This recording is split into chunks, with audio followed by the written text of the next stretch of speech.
మిత్రులారా, ఇరాన్కు ఇజ్రాయెల్కు మధ్య జరుగుతున్నటువంటి యుద్ధం తీవ్ర రూపం దాల్చితే మన భారతదేశం ఎటువైపు ఉంటుందన్న చర్చ అయితే మొదలైంది. అయితే మనకున్నటువంటి సమాచారం ప్రకారం ఇరు దేశాలతో కూడా 1950 నుంచే మన భారతదేశానికి సత్సంబంధాలు అయితే ఉన్నాయి.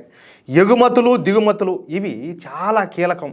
ట్రేడ్ అవసరాల కోసం ఇరాన్లో మన భారత ప్రభుత్వం చాబహార్ పోర్ట్ను సైతం డెవలప్ చేసింది. అర్థమవుతుందా? ఇకపోతే defence, innovation, science and technology రంగాల్లో ఇజ్రాయెల్తో మన దేశం కీలకమైనటువంటి ఒప్పందాలు చేసుకునేది. ఈ నేపథ్యంలో విస్తృత ప్రయోజనాల దృష్ట్యా భారతదేశం ఏ ఒక్కరికి కూడా అంటే సింగిల్గా అంటే నీకు సపోర్ట్ చేస్తాను లేకుండా తటస్థంగా ఉండే అవకాశం ఉండాలి. అది విషయం. ఇంకో విషయం ఏంటంటే, ఒకవేళ ఈ ఇజ్రాయెల్కు ఇరాన్కు మధ్యన ఏదైనా దౌత్యపరమైనటువంటి ఈ చర్చలు ఏదైనా జరపాలన్నా లేకపోతే శాంతి చర్చలు ఏమైనా జరపాలన్నా కూడా మోడీ ప్రభుత్వం సహకారం అందించే అవకాశం ఉంది. కానీ ఇంకా సింగిల్గా ఏ దేశానికి కూడా సపోర్ట్ అయితే చేయదు. అది విషయం.